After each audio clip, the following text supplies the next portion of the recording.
Halo 4 is one of the most hated games in the entire series. This is because it made a lot of controversial changes to Halo's gameplay design. Most fans choose not to even play this game when we're given so many better options like Halo 3, Reach, and Infinite. However, I think it seems like a waste to just have this game without any reason to play it. Because of this, I decided I would take it upon myself to make Halo 4 into a better game to play.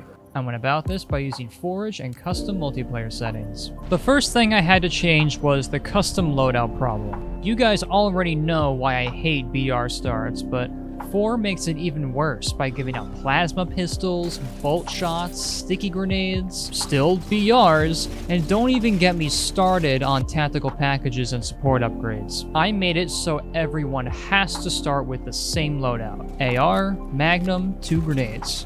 For some reason, picking up grenades from bodies is a tactical package and no longer a default feature, so I set the tactical package to be resupply. Those were changes that needed to be made as a given, but now I'm at the point where I gotta make some careful decisions. First up, armor abilities. Do they need to go? This was tricky for me because of my love for Halo Reach. I am well aware that many people take issue with Reach spawning you with armor abilities, especially Armor Lock. However, this is never something that bothered me. I really liked the ability to spawn with these because it gave me more control over my character. It's different from 3's equipment because they can recharge usage, and I don't think that's a bad thing. All it means is that Reach is meant to be played differently. Is there a contradiction here? What about tactical packages and support upgrades? What are the reasons for not liking them? Well, you spawn with them, they're in constant effect, they give you a boost to the match, and they violate the equal starts principle. All the same reasons people hate armor abilities. If I hate tactical packages and support upgrades so much, wouldn't that logically extend to armor abilities as well? You see, armor abilities have to be manually used in the right situation and have a recharge. They can be observed by other players and can be countered, just like weapons. This encourages creative gameplay. In contrast, tactical packages and support upgrades are in non-stop effect without the player doing anything. It's a literal stat boost that can't be observed. This means the player has to think a lot less about what they're going to do, because the stat boost does the work for them at every moment, whereas armor abilities are tools that are limited by your ability to utilize them properly and the opponent's understanding of their weaknesses. So no, armor abilities are not bad for Halo. I decided that armor abilities should stay a part of the Halo 4 experience, with a twist. I do have a problem with armor abilities being loadout compatible, in Halo 4 specifically. I like playing Halo Reach, but I also like playing Halo 3, maybe a little bit more. Why?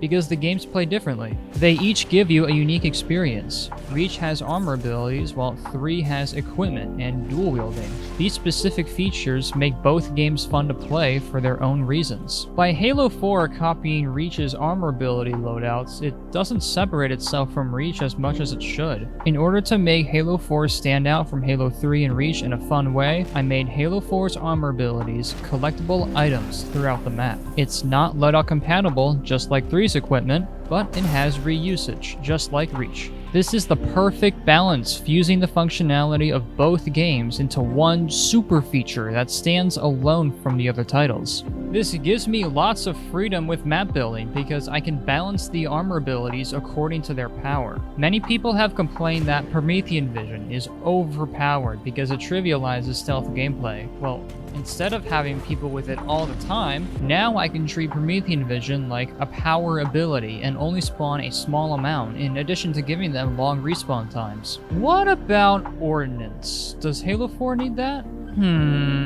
Those who've watched my video on Guardian know the importance I hold for work to get valuables. Items in the map that aren't available straight up, but can be accessed by using the game's mechanics in clever ways. Ordnance would definitely be a way of making the player work to access items. It could also be another way of making Halo 4 unique from other titles. The part I don't like about Ordnance is the randomness of it. It gives you random drops. Sometimes you can even customize what drops you want. My plan was to give each map their own unique choices for Ordnance drops, but I later learned that Ordnance is modified through your multiplayer settings, not your map settings, which means I would have to make a separate custom multiplayer for every map. Fuck that. So I instead made it so your ordnance drop is always a choice between an overshield, a damage boost, or a speed boost. I'm keeping kill cams because it can be a good way of checking for cheaters and giving the players feedback on how they lost. It's just a good feature to have. That about covers the custom multiplayer settings. Let's actually load up a map and start forging it. I was initially furious when I saw that absolutely no weapons spawn on Halo 4 maps, until I learned that they do, just in a different way. You see, although you won't see any weapon spawns used up when directly going into the weapons tab, you will see ordnance drops used up. They come in the form of initial drops, random drops, and objective drops, which I don't care about because I'm setting this up for Slayer. You will notice that these drops are given spawn markers when you play. I really like this. I can't count the amount of times I travel to an item spawn just for nothing to show up. This feature allows me to know ahead of time whether I should make the trip. Maybe this shouldn't be in every Halo game, but it works here. Only problem is random drops. Nothing should be random. You should be able to learn how the map works and plan your match accordingly. I removed all signs of a random drop from my maps and replaced them with initial drops. With these changes to its redesign, I hope I was able to create a Halo 4 experience that traditional fans of the series can actually enjoy. If you want to check it out for yourself, be sure to subscribe and check out my MCC live streaming.